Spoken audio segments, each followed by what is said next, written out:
édition de la rédaction. Merci d'être au rendez-vous à la une de l'actualité. Jean-Marc Ayrault à New York ce samedi. Il vient défendre devant le Conseil de sécurité une résolution proposée par Paris pour instaurer un nouveau cessez-le-feu à Alep. Moscou a déjà promis d'y mettre son veto. Matthew survole toujours la côte est des États-Unis, rétrogradé en catégorie 2. L'ouragan a relativement épargné la Floride, mais pas Haïti, où l'on parle déjà d'au moins 900 morts. Et à 24 heures du second débat présidentiel aux États-Unis, Donald Trump fait face à un nouveau scandale médiatique. Une vidéo de 2005 a ressurgi dans laquelle le milliardaire tient un discours jugé sexiste. Le ministre français des Affaires étrangères Jean-Marc Ayrault est à New York ce samedi. Il vient défendre devant le Conseil de sécurité de l'ONU une résolution proposée par Paris pour instaurer un nouveau cessez-le-feu sur la ville d'Alep et permettre la livraison d'aide humanitaire. Les Russes ont déjà promis d'y mettre leur veto et de proposer un texte concurrent pour court-circuiter l'initiative française. Les Russes ne mentionnent pas l'arrêt des survols aériens de la ville d'Alep dans leur texte, comme le réclament les Français, et ce pour empêcher les bombardements qui ont plongé la ville dans un bain de sang depuis maintenant 2 semaines. Et quelques heures plus tôt, Jean-Marc Ayrault, le ministre des Affaires étrangères, donc français, avait pourtant averti Moscou que ce vote serait un moment de vérité. On écoute Jean-Marc Ayrault. J'ai dit la même chose à Sergueï Lavrov à Moscou. J'ai dit ma inquiétude et mon indignation. Et j'ai dit mon espoir aussi que la Russie ne voudra pas être complice de ce drame terrible et qui laissera des traces dans l'histoire de l'humanité. Donc j'ai encore l'espoir que la résolution soit votée et qu'il puisse être mise en œuvre. Aujourd'hui, il y a une étape, c'est le Conseil de sécurité. Et puis il y a une priorité, c'est protéger les populations d'Alep, sauver leur vie, sauver cette ville et ce pays de la destruction. Et puis il y a une autre priorité, c'est le combat contre le terrorisme. Donc, à chaque étape, nous verrons quelle est la suivante, quelle initiative nous devons prendre. Pour l'heure, nous sommes dans cette bataille politique, une bataille de conscience, qui est celle du Conseil de sécurité. L'ouragan Matthew survole toujours la côte est des États-Unis, mais rétrogradé en catégorie 2. Il devrait faire moins de dégâts que ceux qui étaient donc craints par les autorités. L'œil du cyclone n'est pas entré dans les terres et la Floride a été donc relativement épargnée avec des vents qui sont retombés à 175 km/h. Ce sont surtout des inondations importantes qui sont maintenant à craindre. Plus d'1,5 million de commerces et d'habitations étaient sans électricité hier soir. L'ouragan a commencé à s'éloigner de la Floride pour se diriger vers le nord et la Géorgie, puis la Caroline du Sud et la Caroline du Nord. Matthew a fait 4 victimes pour l'instant aux États-Unis. Un bilan sans commune mesure avec celui d'Haïti, où l'on parle déjà d'au moins 900 morts et où l'ouragan, alors en pleine puissance, a ravagé toute une partie sud-ouest de l'île. Des milliers de blessés ont besoin de soins. Et l'on craint désormais une épidémie de choléra qui pourrait durer pendant toute la saison des pluies. Axel Simon nous en dit plus. Au Caille, l'aide commence à être acheminée, mais les dégâts dans cette région au sud de l'île sont immenses. 4 jours après le passage de l'ouragan meurtrier Matthew, les Haïtiens qui ont trouvé refuge dans cet abri ont la vie sauve, mais les fermiers n'ont pu que constater la dévastation. Les terres ont été ravagées. Nous avons eu de la chance de survivre à l'ouragan. Si on était resté à l'intérieur de nos maisons, on serait morts. Nous avons perdu des têtes de bétail et toutes nos cultures. Il ne reste plus rien. Nos maisons sont détruites. 95% des récoltes ont été détruites dans le sud de l'île. Plus de 29 000 maisons se sont effondrées. La ville de l'Écaille, 3e ville du pays, paie le plus lourd tribut. La maire réclame de l'aide d'urgence. Nos frères et sœurs survivent dans des conditions difficiles. Nous devons les aider. Nous faisons tout pour qu'ils se sortent de cette situation. Les priorités sont l'approvisionnement en eau potable et les opérations d'assainissement de l'eau, car les craintes d'épidémie sont fortes, de choléra notamment. Haïti peine déjà à se remettre du tremblement de terre meurtrier de 2010. Depuis 6 ans, beaucoup d'Haïtiens n'ont pas retrouvé de logement et vivent sous des toits de tôle qui ne résistent pas aux vents violents. Selon l'ONG Care France, 1 million de personnes sont dans le besoin. Allez, restez des nôtres, on se retrouve après cette très courte pause. A tout de suite.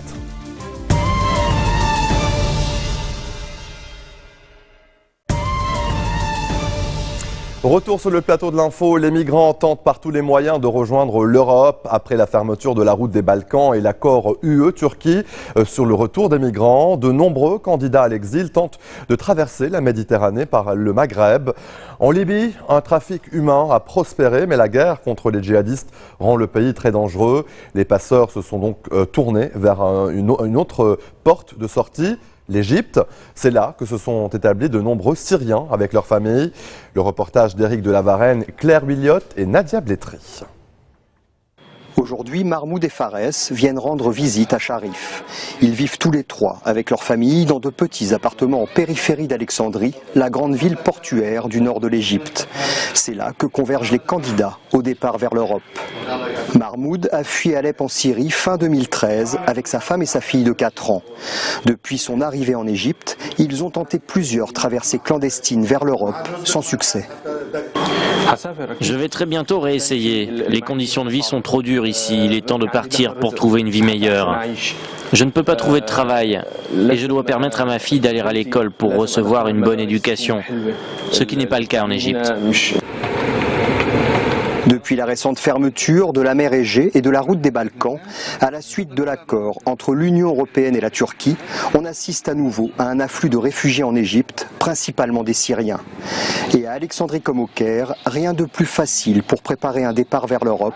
Facebook, WhatsApp, les passeurs se sont mis au goût du jour.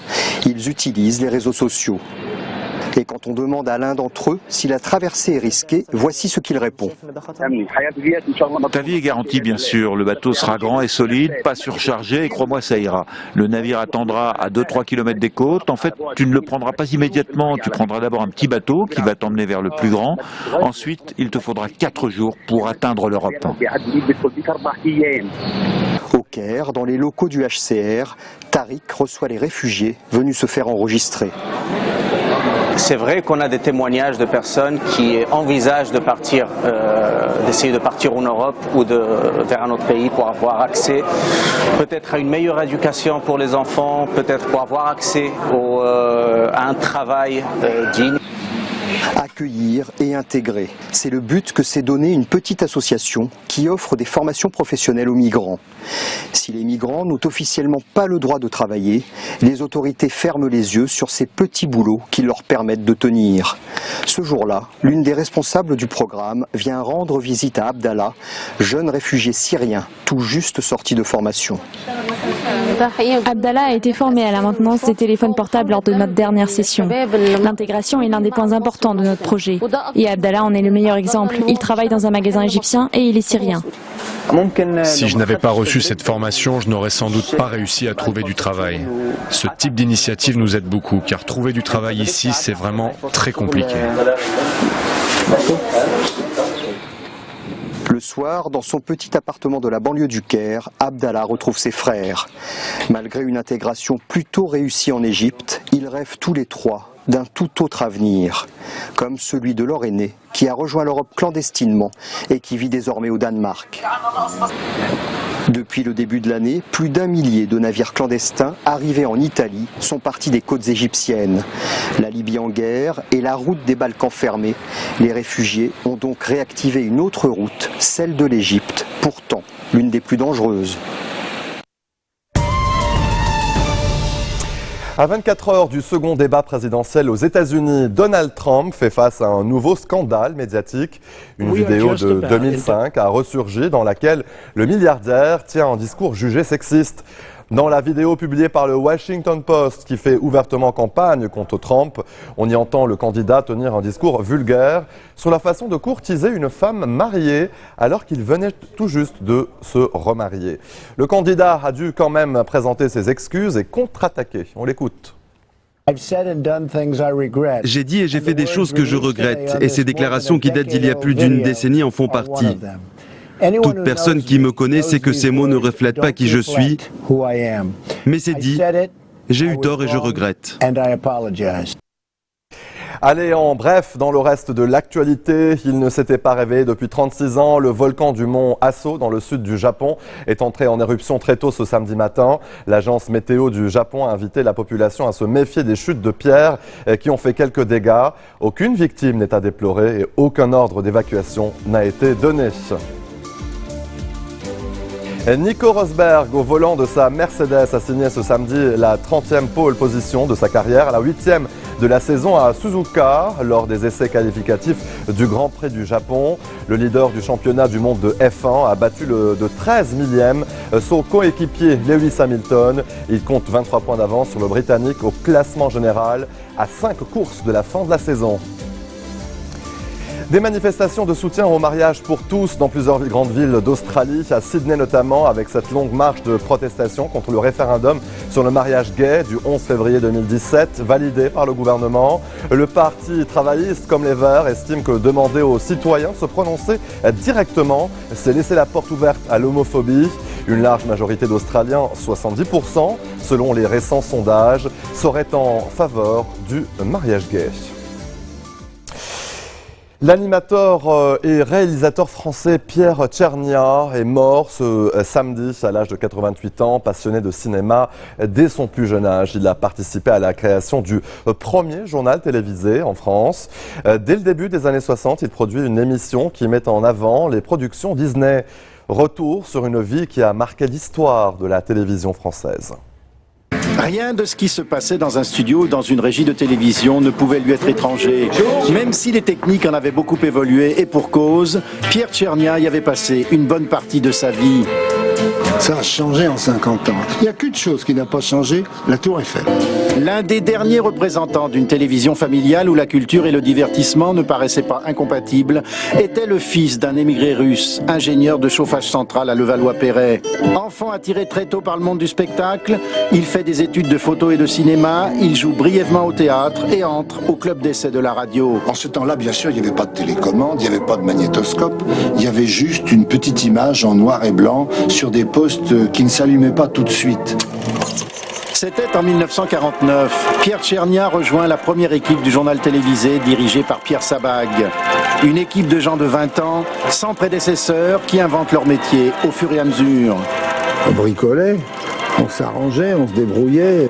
Arrivé à la télévision avant qu'elle soit organisée, Pierre Tchernia peut en exercer tous les métiers ou presque. Après le reporter, le saltimbanque, déjà dans une émission satirique supprimée pour insolence. C'est facile tout de même. Ma première réaction a été vive de Gaulle et puis c'est tout. Voilà, c'est ça. Un producteur dont la bonhomie souriante fera merveille sur le petit écran pendant près d'un demi-siècle et ce, dans tous les emplois. Un jour, présentateur des grands directs dans lesquels la télévision des années 50 découvre sa puissance, ici dans la mine de Lens. Il y a à peu près quelle proportion de mineurs qui travaillent à l'abattage? Un autre jour, chanteur dans une émission de variété avec ses copains Roger Pierre et Jean-Marc Thibault. C'est plus fier Je suis content si je fais des choses très différentes les unes des autres. Les seules infidélités que Pierre Tchernia fera au petit écran seront réservées au grand écran. Scénariste avec Robert Derry et René Goscinny, réalisateur de 4 films dont Le Viager et ici Les Gaspards. Son numéro, ça va, c'est bon pour vous? Ah oui. Bien.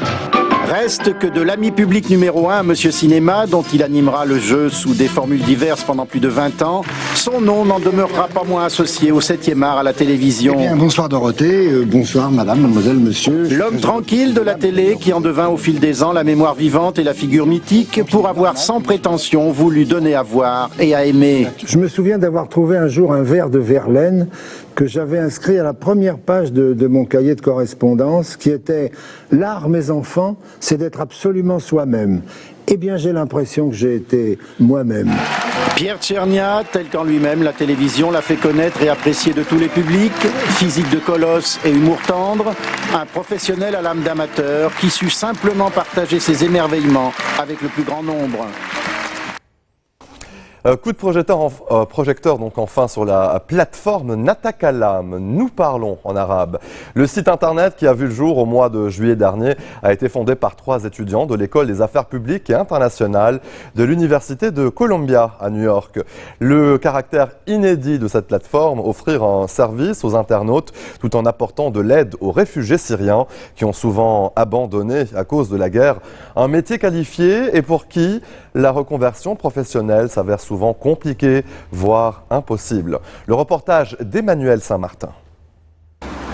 Ce matin, Raif, réfugié syrien au Liban, a rendez-vous dans un café de Beyrouth. Il va enseigner l'arabe à un étudiant qui lui est à New York. Tout se passe par Skype. New York. New York Raif est originaire d'Hama. Il a fui la Syrie pour échapper à la conscription. Comme lui, plus d'1 million de Syriens sont aujourd'hui réfugiés au Liban. La plupart n'ont pas le droit de travailler. Raif est une exception grâce à la start-up Natakalam, ce qui signifie « nous parlons » en arabe. J'ai perdu tout contact avec le monde extérieur car je suis ce qu'on appelle un réfugié syrien. Natakalam m'a redonné une identité et m'a aidé à retrouver une place dans la société. J'ai perdu mes amis en Syrie mais je m'en suis fait de nouveau ici à travers ce petit écran. Gabriel Acevedo est étudiant en sciences politiques. Il apprend l'arabe à 15 $ l'heure de cours avec Raif depuis près d'1 an. Le goût pour la langue lui est venu alors qu'il était encore engagé dans la marine américaine. C'est important de parler de ce qui se passe ici, en particulier pour moi. Je veux rester informé, pas seulement à travers les médias américains, mais en apprenant de quelqu'un qui le vit directement. Co-fondatrice de Natakalam, Aline Sarah a lancé la start-up il y a un peu plus d'1 an. En connectant 2 idées, elle cherchait des cours d'arabe bon marché au moment où la crise des réfugiés syriens empirait. D'où son plan, permettre à certains de ces réfugiés de travailler malgré les restrictions de leur pays d'accueil. Ils travaillent pour Natakalam, qui est déclaré aux États-Unis. Donc nous utilisons la technologie et Internet pour les employer d'ici. Il y a de plus en plus d'études qui montrent à quel point cela est important, au lieu de les aider à travers des dons de nourriture ou de logement. C'est en réalité bien plus bénéfique de donner aux réfugiés de l'argent qu'ils pourront réinjecter dans l'économie de leur pays d'accueil.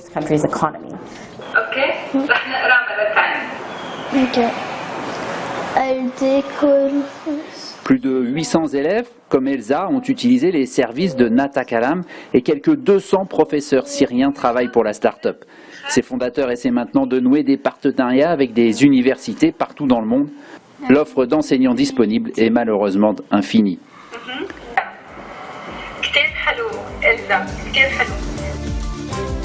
Et voilà, c'est la fin de ce journal, le rappel des titres. Jean-Marc Ayrault est à New York ce samedi. Il vient défendre devant le Conseil de sécurité de l'ONU une résolution proposée par Paris pour instaurer un cessez-le-feu à Alep. Moscou a déjà promis d'y mettre son veto. L'ouragan Matthew survole toujours la côte est des États-Unis. Rétrogradé en catégorie 2, le cyclone a relativement épargné la Floride, mais pas Haïti, où l'on parle déjà d'au moins 900 morts. À 24 heures du second débat présidentiel aux États-Unis, Donald Trump fait face à un nouveau scandale médiatique. Une vidéo de 2005 a ressurgi dans laquelle le milliardaire tient un discours jugé très sexiste. Merci de votre attention. Retrouvez-nous tous les jours à 16h40 heure de Beyrouth. Très bon week-end à toutes et à tous.